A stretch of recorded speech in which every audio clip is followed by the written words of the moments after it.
Hello, Final Fantasy community, and welcome. This is Tantalus.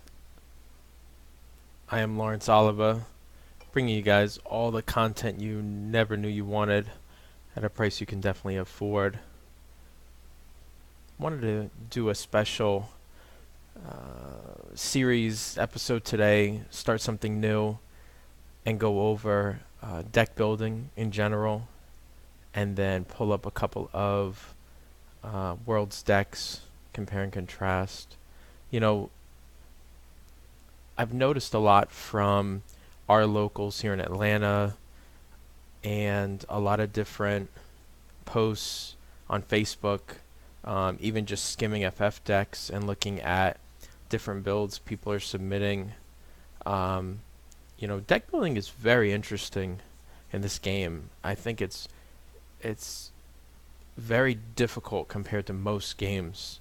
I've dabbled in um, Magic back in the mid 90s, uh, Pokemon, World of Warcraft, TCG, Yu-Gi-Oh, even online games like Hearthstone or a couple of the other mobile games. And it seems like in most of those games, it's very, I don't want to say easy, but it's easier to have a general consensus of deck building ideas, what's strong in the meta, and how to either duplicate that or counter it.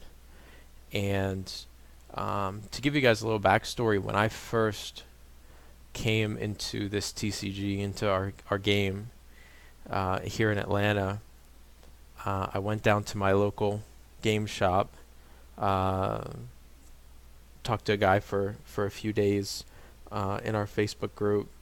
Shout outs to my boy Tyler for bringing me to this thing. And I brought, this was during Opus 3, by the way, I brought some jank kind of deck. It was during, like I said, early Opus 3. It was like fire, wind, and I was like, everything's unblockable, and there's like all this like fire summons and damage, and I had absolutely no clue what I was doing, but I thought it was like going to be the greatest thing ever. I was just going to come in because I am a very good, accomplished card player, and I went 0 and 5 on the day. And scratch my head, okay, come back to reality, don't really know what's going on. Let me figure this thing out a little bit better. Proceeded over the next 4 weekends to go either 0 and 4 or 0 and 5. After everything was said and done, 5 tournaments, 0 and what is it? 0 and 20, 0 and 21, whatever it was. So needless to say, I was about ready to quit the game, could not figure it out for the life of me. I've always been successful. Like one of our other members, Jordan Dank, I play poker as well. I played it all through high school and college, cash games, whatever. Like I know my stuff. Could not figure this out. So I started dabbling in Ice Lightning with a small FF8 package and got my first 4-0 win with it. And that's when it really started to click with me, that there's a lot more to deck building in this game than I had originally thought. And wanted to just share with you guys, beginners, people that have been playing for a while, experts, the world's guys, all of you, some of my insights and what I've discovered, what I do, and hopefully give you guys some tips to help get you either to that next level or just a different take on something you're already good at and already doing. Deck building in general, I like to stick to a very particular formula as a basis. So our decks are 50 cards, 24 forwards, 18 backups, and 8 summons. That's the general rule of thumb that I use when I approach deck building. Now, there are very unique cases, like your wind earth decks, like our water wind Fusoya deck that Jordan took to nationals and to worlds, where they're very unique, outside the box. The numbers are skewed, or they don't play traditionally. Those all aside, the 24-18-8 rule is what I use when I approach the deck building. To go further into that with the forwards, I break it down into a 25-50-25 split, thus meaning forwards of cost 2 or less make up to 25% of the deck. Forwards of 3 and 4 cost make up to 50% of the deck, and then forwards of 5 cost or more make up the other 25%.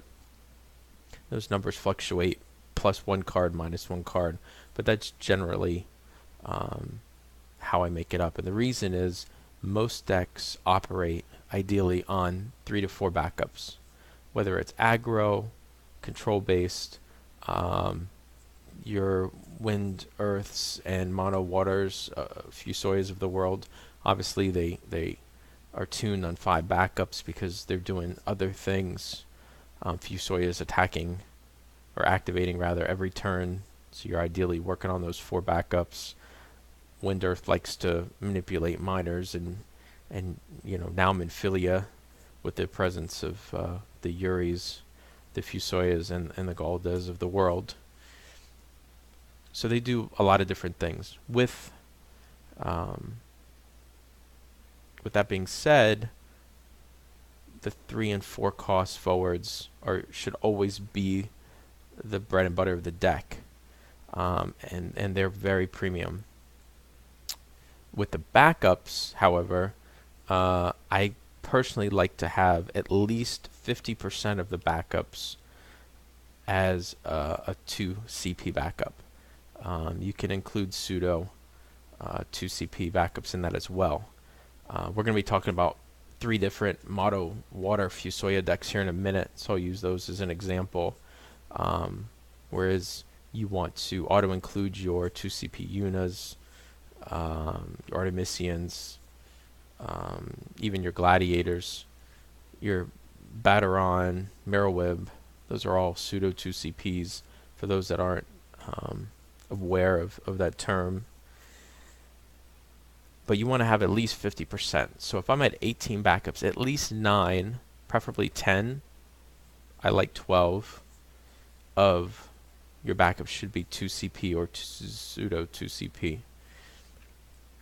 The reason is most decks operate on mid-range or late game. Very few decks can aggro efficiently. Now that turbo is gone, decks can be tuned to aggro efficiently, like Mono Lightning. I've won no backups, Mono Lightning, turn 4, just abusing Zemus, and then going all in with like Estinians and activating the Lua S's, that kind of stuff. So yeah, I mean, there is definitely a presence in aggro, but you're never going to win 8-round Swiss tournaments and get through a top 16 or top 8 cut and just blow through all of that. Now that the game is really established, because you have a lot of really great players that are very, very in tune with the meta. They've tweaked their decks, they've handled it a lot. That being said, since a lot of these decks operate on mid-range or late game, if you don't get to 3 to 4 backups as soon as possible, you're really going to fall behind. And that's why I like to have 10 to 12. I'm going to go ahead and pull up some of these decks so you can see what I'm talking about. I have 3 Mono Water Fusoya decks from Worlds. The first one being Haragai, who made top 4. Hunter Nance, who made our top 8. And then the winner, Mr. Cool Alex himself,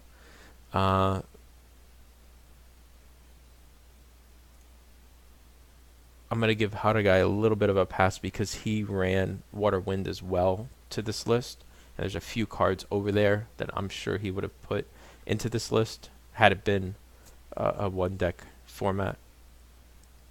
But you can see, while he was successful with this list, for me personally, I'm not crazy about the backup makeup. I think that's so key to any deck. If you don't get your backups right, it's going to be very difficult to make the deck successful.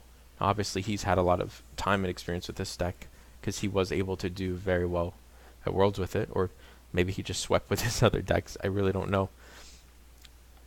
But for me, you know, you have your Artemisyan in your unit, that's 4. You have Badaran and Mirrorweb, that's another 5, so that's 9. Oh, and then the 3 Brawn. So while he technically has 12 backups that are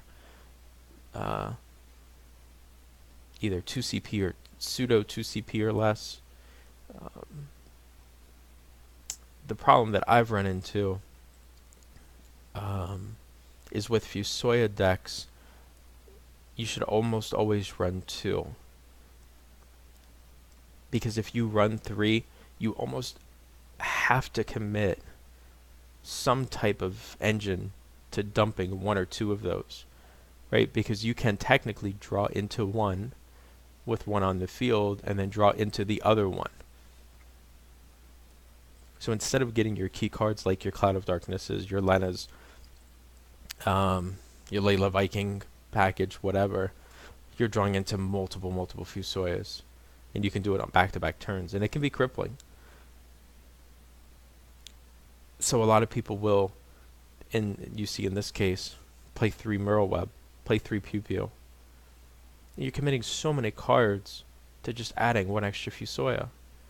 If you run 2 Fusoya, that's really all you need.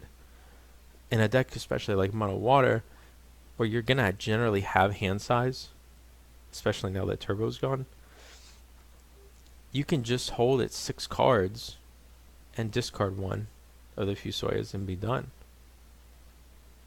And you don't have to worry about trying to get rid of it. And a point that I've been talking to Jordan about is that sometimes it's okay to not do anything that turn. It's not a sign of weakness, necessarily. Sometimes it is. But it's not necessarily a weakness to just do nothing. And that's okay to do nothing. But getting back to the deck, so you have this backup makeup. I'm not a personal fan just because you could trim the 2 Merweb down, the 1 Fusoya down, and then eliminate 2 to 3 Pew Pew. You got 5 to 6 premium deck slots that you can do, you know, other things with. What about Gladiator? I mean, there's no Gladiator in the deck. Obviously, Viking is a target, but the premium target is Knight. So that's how I would approach, you know, filling out my backup line. Now, of course, every deck, I think, gets built based on how the deck owner plays, right? So every nuance and tweak that I'm talking about, how a guy might disagree with me. And I don't want to be too critical of him. Like I said, he played Water Wind as well. But it is based on how you play the deck and how you make your lines of play. And those are the nuances that I would definitely tweak. I do, however, like this Leviathan, the new Opus 7 Leviathan, and that's one card that I noticed Alex omitted from his deck. We'll get to his in a minute, because it synergizes so well with the Ephemeral Summoner and the Fusoya. It essentially gives you another Chuchulain. Chuchulain obviously being a little bit better because it combos very well with Fusoya, but it gives you the draw off the Ephemeral.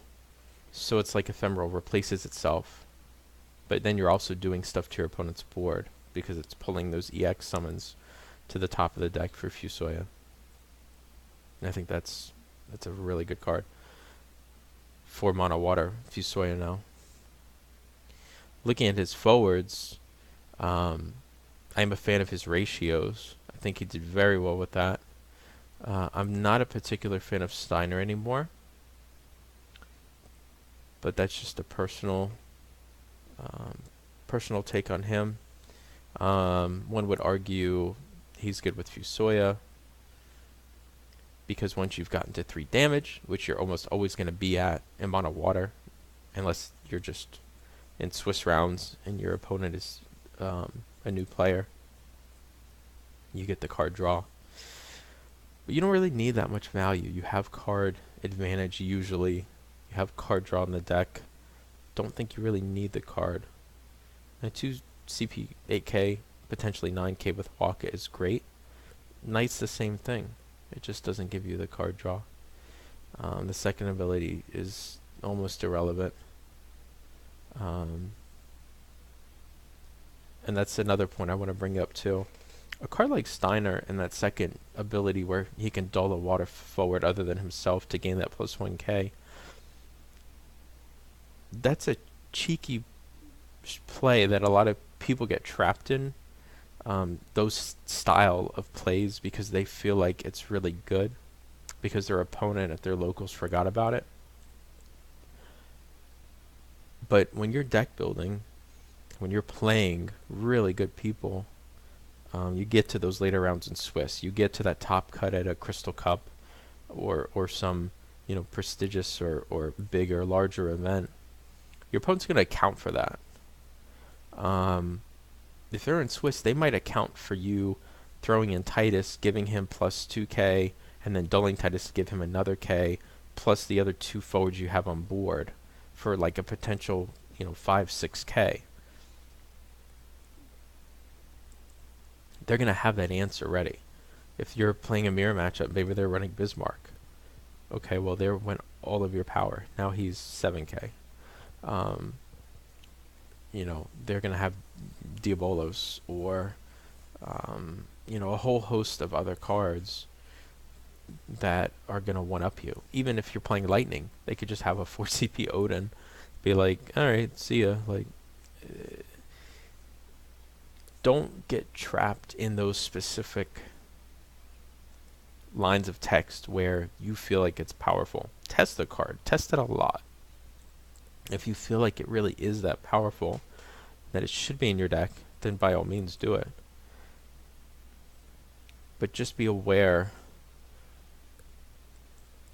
cards like Cloud of Darkness, where Water likes to set up backups, keep their hand size, and then throw down like Layla Viking,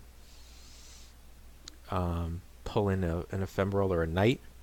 You could even Gladiator in the Knight, drop the Ephemeral. Now you have 4 backups, and because you're drawing a card off the Viking, you've done a line of play where you've gotten to 3-4 forwards out of nothing very, very efficiently, and then you just slam down the Cloud, going in for 8k, 10k. And even though your opponent can technically have an answer in hand to kill one of your forwards to where it doesn't break that key forward you're targeting with Cloud, it's still a very tremendous impact, because it allows certain cards to swing on your follow-up turn, right? Even if it's left at 2k power, okay, I'll trade with Viking and draw a card. Your opponent does not want to lose an 8 or a 10k forward or whatever to a Viking and let you draw.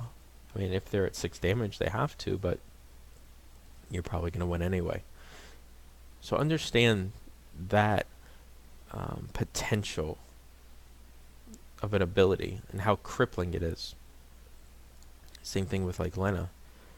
I mean, you can do, Lena, pull in an Ephemeral, throw down a Leviathan or a Chuchulain, then you Fusoya it. So now Fusoya into Chuchulain could be anything from 8k to 10k or more. You get to draw off the Chucha Lane. Now you're setting your cards up for a Gladiator into a Knight, or just play the Knight from hand. You know, dull two backups, play Knight, dull 3 discard, play Cloud, and now you've set yourself up pretty well. I think power level of plays and combinations of cards are something to really consider and understand properly, I should say. Moving on to Hunter's deck. So the one thing that I noticed right off the rip that I know he did properly is over Harder Guy's not running any Scholar. And Scholar's tremendous because not only does it give you that double Cagnazzo, which Water has been known for since Opus 3, but it also is a semi self-protection on every one of your forwards that you have. You can, if you have a decent hand size, whether it's your turn or your opponent's, you can save your Clouds, you can save your Lenas. If you have a couple of Vikings in your break zone, you can bounce the Layla and replay it, and then follow that up with a Cloud. It really, get multi-uses out of Halicarnassus. It really lets you set up or overwhelm your opponent with these entry abilities that are just so powerful in Water. Artemisian's great for cycling. You'll notice he's at 6 2CP backups, but he's running the 3 Brawn, which is fine for the Knights and the Vikings. The 3-to-6 ratio is fine. I'd probably do 2 myself, but that's fine. 6, 7, 8, 9, and then he's running 2 Mirror Webs, so he's at 11. Again, he's on the 3 Fusoyas. I'm personally not a fan. Now the walk is, I think 3 is fine. He could probably go down 1 there, but you do notice he's running 2 of the new Leviathan, and I think that's a brilliant move on his part, especially since he's running 3 ephemerals. Water can operate on 12 water summons pretty well. I'm okay with that personally. But again, if you notice, he's running. Oh, that's the other Mirror Web. That's the Searcher. So disregard that. Fusoya comment on that. Actually, I like that a little bit better. Get you what you want when you need it. I'd probably do 1 myself, but you see that he's committed 2 Mughals and 1 Pew Pew to the Fusoya, and while that's not that crippling, you're still running 2 to 3 extra summons and 1 Fusoya that could be better put elsewhere. And he's at 21 forwards. I think, that could potentially be better. Something else I haven't thought of or touched on yet. I'm also a firm believer in having 5 unbreakable or not self-breaking standard backups, right? So your Artemisian, he doesn't go anywhere once he's played. Same thing with Yuna, Brawn, Fusoya, Waka, Mirror Web. So here we have 6. 6 is more than fine. I try not to ever go over 6. When you start to get into 7 and 8 unbreakable backups, it looks like your consistencies of your deck start to diminish. And again, there are those outliers. Okimoto's known for his Ice Earth deck that he ran in multiple tournaments. His 14 one-ofs, and that's perfectly fine. But again, we're touching on beginner and intermediate deck building practices and how to get yourself to that next level. He really knows what he's doing with those. I've looked at those lists. Those lists are fantastic because he knows exactly what he's doing with those decks and those lists and those backups. this is to get your deck built right, in the sense to complement or to push your play level, your skill level. And once you get your skill level up to compete on these big national or international stages, that's when you can go back and readdress how you build your deck and define how you do it on a personal level, which I'll show you after we review Alex's deck from Worlds, into a deck that I have been testing and working through myself. So this is the deck that Alex ran. In my opinion, it is the best, or most consistent, or maybe it just complements my playstyle. Out of all the Mono Water lists we've looked at, or that I saw from the Worlds list, you'll notice right off he's down to 2 Fusoya. I think that's brilliant. I know he made a comment, I don't know if it was on an interview or on his own podcast. Check out those guys on the SoundCloud. He's always a really good listen. But I know he mentioned going down to 2, and I think that's perfectly fine, because he is running 1 Mirror Web and 1 Pew Pew. And I think those cards are perfectly fine in water. They do good things outside of getting rid of Fusoya. Ideally, that's what you're using them for. You'll notice his backup line. So he's got 4 different 2-drop backups, of which only the Unit and the Artemisian are permanent. So he has 10 2CP backups, which is tremendous. That's exactly what you want. He's got 2 Brawn, which is perfect. The EX is relevant. Again, your 2 main targets are still Knight and Viking, and even though he runs 6, the 2 Brawn is fine. So that right there is 12. And then he still runs the 1 Mirror Web, so he actually has 13. Now the Artemisian, the Una, the Brawn, the Fusoya, the Walk, and the Mirror Web, those are all permanent, and it's only 6. Most games, you're not going to even play that Mirror Web, and if you do early, you just don't play the Artemisian. You know, you're always going to play Una. The Brawn in the late game isn't really necessary, so he's really thought about, you know, which backups he wants to play at certain times of the game and prioritizes their number down to 2 Waka, which I think is fine, because in Mono Water you don't necessarily need the Waka in any given game. It's not necessary. For like Mono Lightning, they're generally weak.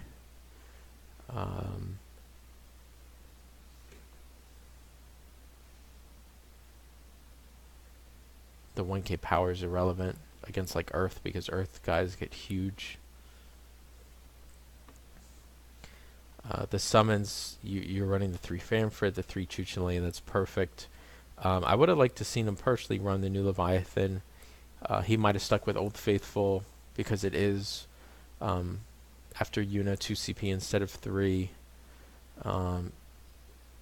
It's easier to cast when you need it out of hand. I think the other Leviathan, the new Leviathan, is terrible to cast out of hand. Ideally, you're using it with Ephemeral into Fusoya. So maybe he was just going with that consistency. It makes fine sense. I'm a fan of the new one because of the card draw. And then again, his forwards. So he's at 24 forwards, which is my magic number. 5 2CPs, 6 5CPs, which is exactly 25%. And then everything else is 3. And then, of course, the 3 Laylas. Perfect. He's got 2 Ash. No Wrestler. Perfect. 2 Halicarnassus is definitely needed. I'm a huge fan of that card. and the 3 Cagnazzo, because that's one of your main finishers, along with Wideboard and Cloud and Lennon Tonight and things. So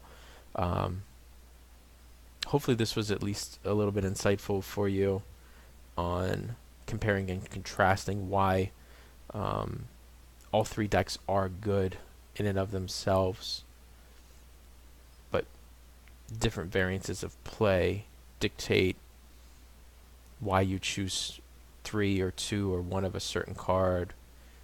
Certain decks have particular cards over others, like the Scholar. 3 Scholars, great. 2 Gladiator, because your only main target is Knight. You could do the Viking, but it's not great unless you just need the card draw for CP to finish out your turn and like push for game or set up for next turn game. Main target obviously being Knight. And something else I want to touch on too that I know I've talked with Jordan a lot about is these mind games that you kind of play with your opponent. There are particular times during matches to bluff, to not bluff, to know when to go all in. A card like Gladiator is interesting because it forces your opponent to get distracted, because now they're skimming their mind through all the 3 CP or less standard units that you could possibly have in this deck. So once your lists are revealed, obviously your opponent will know. But during the Swiss round, like when you turn 1 Gladiator Una, they're not going to know if you're on Mono Water, Water Earth, Water Wind. Are you going to just decimate them the next turn with like hasty chocobos and just keep reoccurring them throughout the game and keep chipping in damage? Are you on a Mono Water Fusoya build? You on a Water Earth monster deck and standard units, or they start thinking about all these different things. So Gladiator kind of is a defeatist card in the sense that you're starting to get into your opponent's head, and they're forced to think about all these different cards. So then when they see the Knight come out or go to the break zone, because they know you're playing Viking, they start to say, okay, so he's on that. Well, is there any other standard units I have to be worried about? He does have Waka back there. So once he gets to 5, that Knight is going to be very difficult for me to deal with at 9k. This Knight right here, if you're not familiar with it. So I like those types of cards because it really gets your opponent thinking, what possibly could they do, or what could they have? Those reoccursion cards, especially in Earth, that's tremendous. Now moving on with some of the ideas and thoughts that I've presented to you guys. This is a deck that I've personally been working on. It's a Fire Ice deck. Good, bad, indifferent, meta-defining, not all the above, none of the above. I don't know, but I can tell you it is a tremendous amount of fun. A lot of fun. You will always have a good time playing this deck.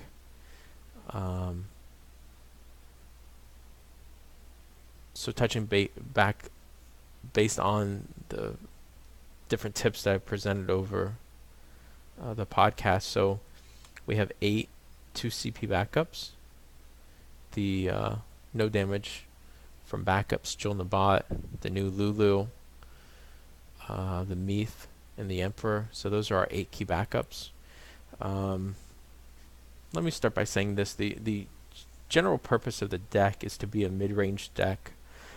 Fusoya is key because we have a lot of cards that either activate or get better the more damage you have. So cards like Emperor allow you to discard 2 cards to break a duel forward during your turn. Oh no, I'm sorry. the damage is off of the first effect. That's the Dull and Freeze. So Dull and Freeze is super relevant, in a mid-range deck. You get to 4 really quickly with Fusoya and other things, and then you throw down the Emperor to Dull and Freeze. The same thing with Jekt. Jekt is also activated at 4 points of damage, where he's reduced by 4, so he's only a 1 CP card.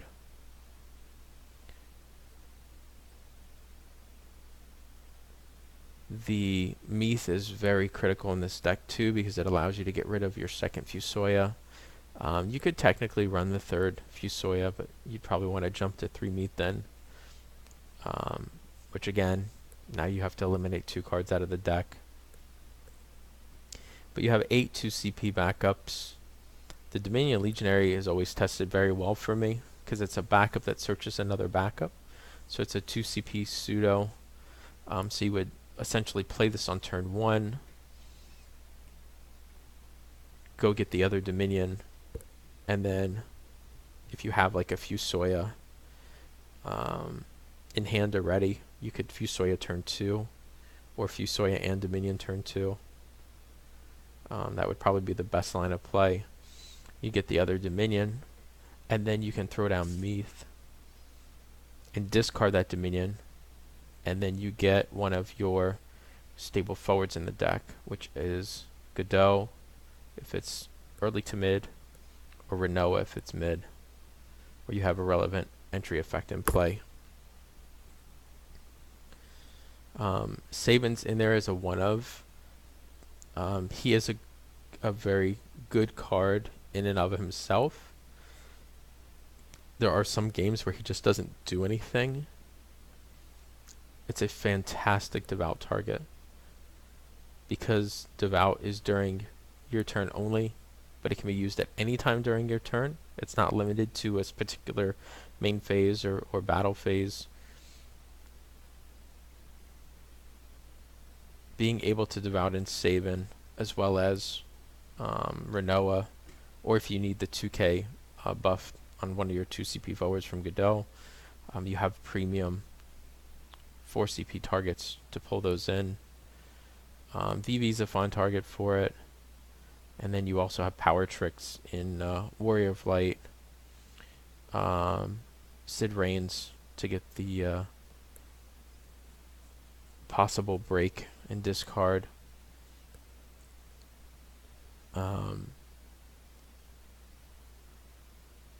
Devout definitely has some pretty good premium targets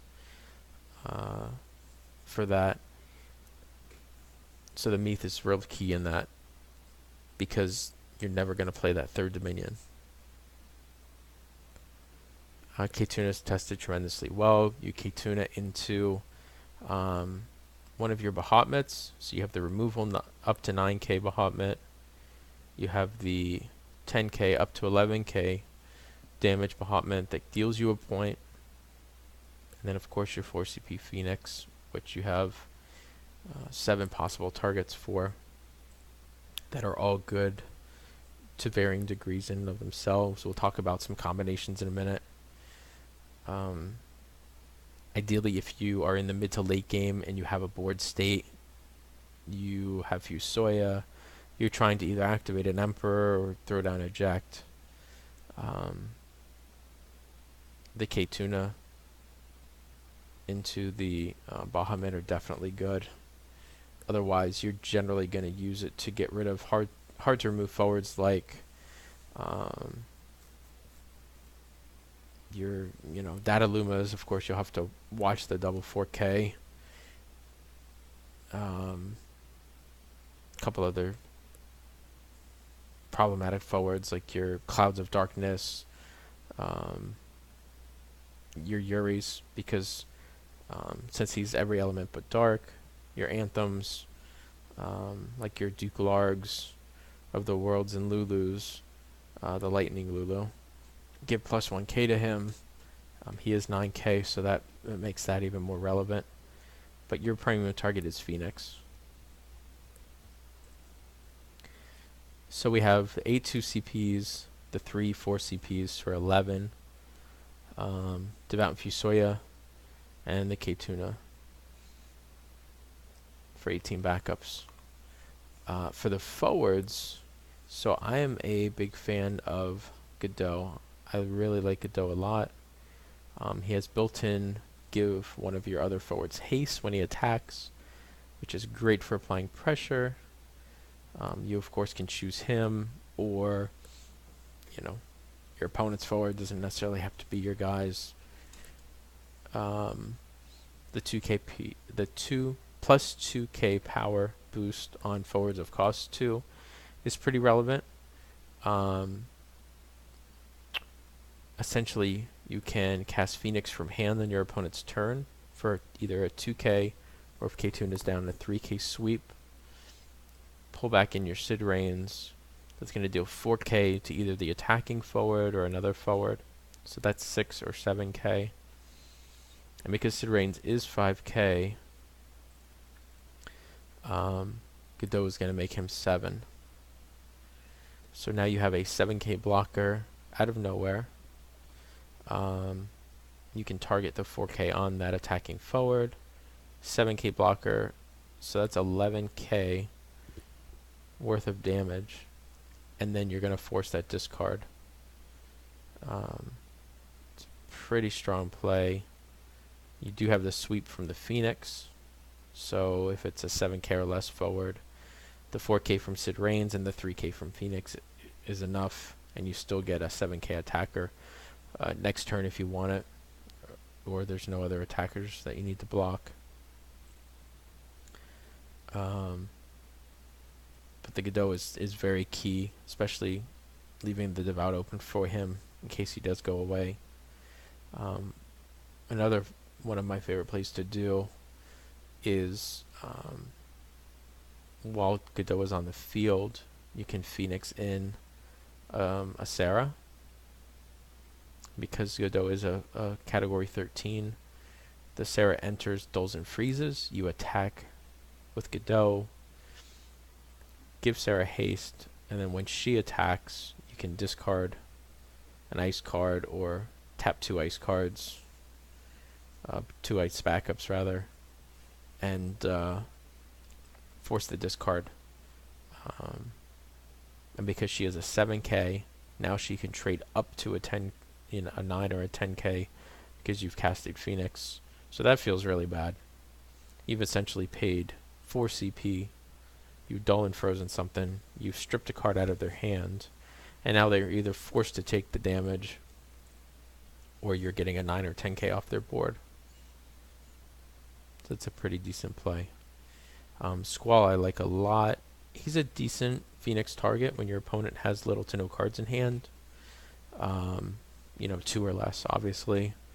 And he is an absolute monster when they have no cards. And this is why Glassy is in the deck. I needed a little bit of discard. Or you can use the Renault to flash in Sid Reigns before you attack with the Squall. Or during the attack with Squall, you devout in the Renault onto the Sid Reigns to force the discard. And the reason that you do all of that with Squall is because of, again, Godot. So Squall is a 7k, but he gets up to 10k with haste and first strike if they have no cards. So the Glassy is very relevant for that, because if you get them down to 2 cards or 1 card, and you have card advantage to where you can start setting up with your Sid Reigns or your attack with Sarah. We talked about the play earlier where you attack with Godot after you've Phoenixed in Sarah. You force the discard with Sarah, and then you pay 3 for Glacia. You dull something else of theirs. You make them strip a card out of hand, and now Squall is sitting at 10k haste first strike, whereas they had 2 cards in hand. Now they have none. So not only does he get value in that way by stripping 2 cards out, but now you've used Squall to either kill something pretty much their best guy. Very few forwards get over 10k during your turn, and then the first strike is super relevant, especially against cards like Dataluma. That's only going to get the one 4k hit, because he does have first strike. And then Warrior Light's in there just because most times you want to swarm the board during the mid game. So you have Godot, you can play like your 2 CP Squall, then you Phoenix in Sarah, or you can just straight play a Sarah. You can have a Vivi from a prior turn, or a Renoa, and it gives all those other forwards like Renoa that, once they've been played, they don't really generate any more value. She's just a straight 7k.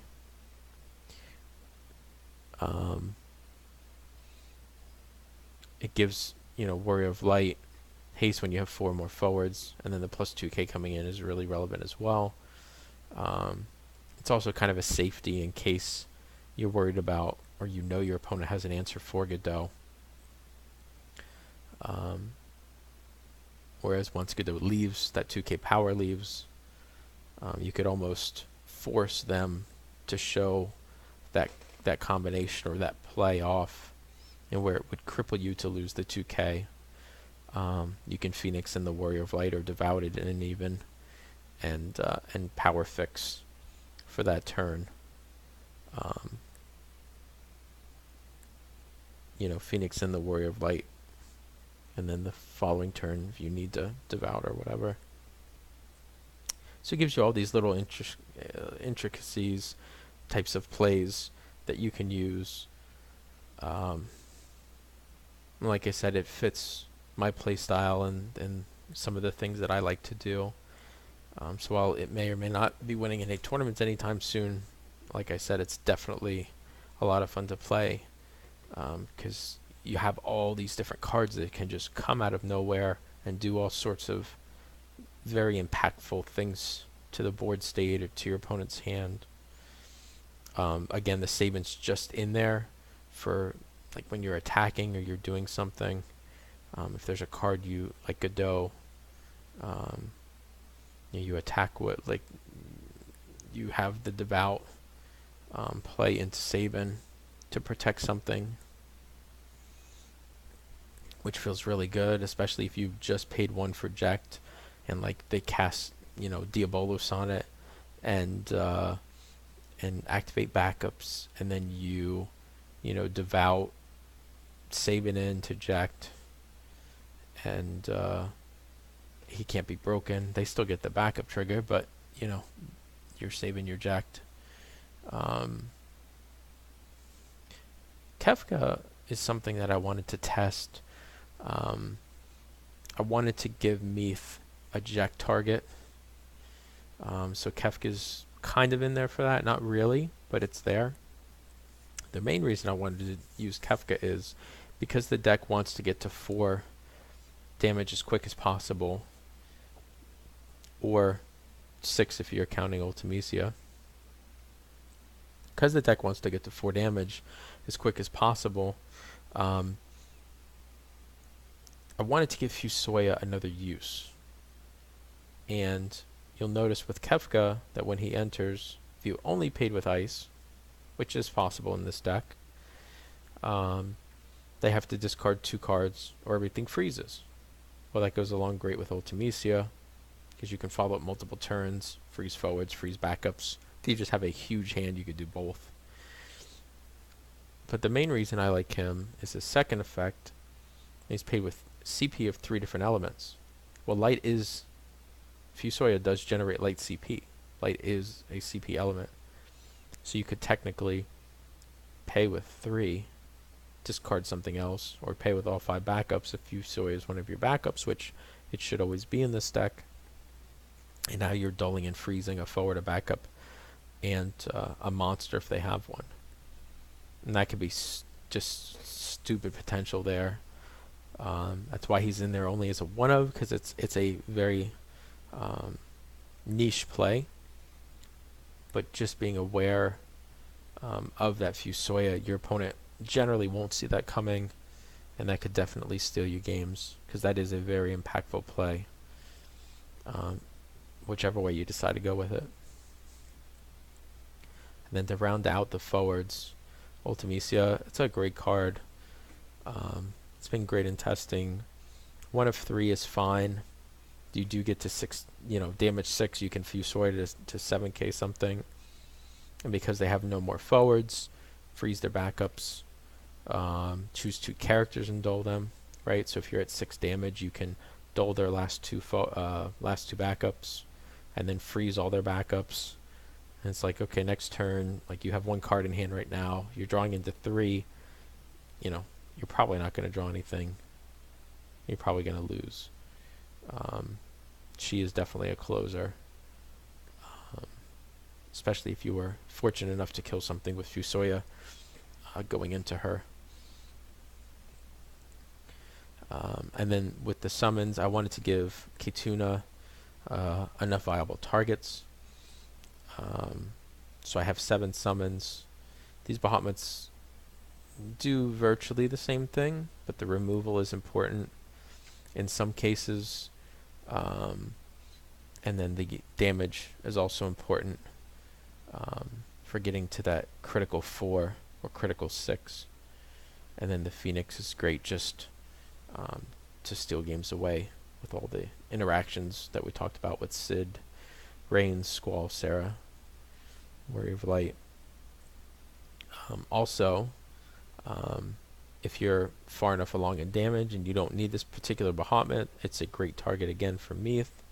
I did try to prioritize certain cards with the different number that I run in the deck. Like Ketuna, for instance, I generally always run 2 of her. But I definitely like the 2 because if you draw 1 late game, you can break a Devoured or another backup Dominion Legionary if you still have it, and then Meathin to the Ketuna for Ultimisia, so that's really good. Kefka goes and gets jacked. If you have Godot and or Renoa, either in hand or on board, you don't really need them. You can always Meathin to Sabin, whether you want to play him or not. Just leave him in your break zone to play something else, and then you can always devour him out later. Fusoya is interesting because you can Meath Fusoya into Vivi, which is fine. If you are falling behind and you only have Vivi, you're probably not going to get the 7 kid all forwards off. But if you do, it's not a bad play. It is expensive at 5. You could technically like Vivi, Phoenix, and then Squall, Hasten. So a board wipe and a Hasten for what is that, like 9? I mean, that's pretty expensive, but it's feasible. And then also, some games Shieldamot's not going to be useful. Some games you're going to have Lulu or Meath or Emperor already on the field. When you draw into them, you have 4 duplicate backups that all search for up to 7 different unique, or 4 different unique, up to 7 2 CP forwards. So that's, gives all of your cards a secondary function.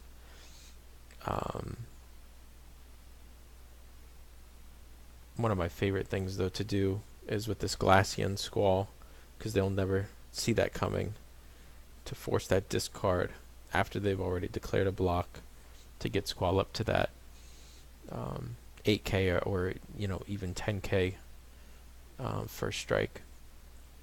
So it's just the little nuances and combinations that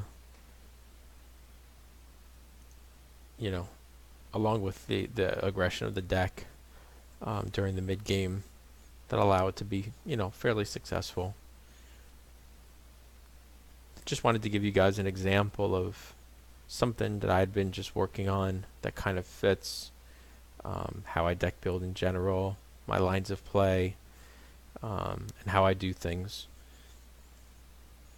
I hope you guys enjoyed it.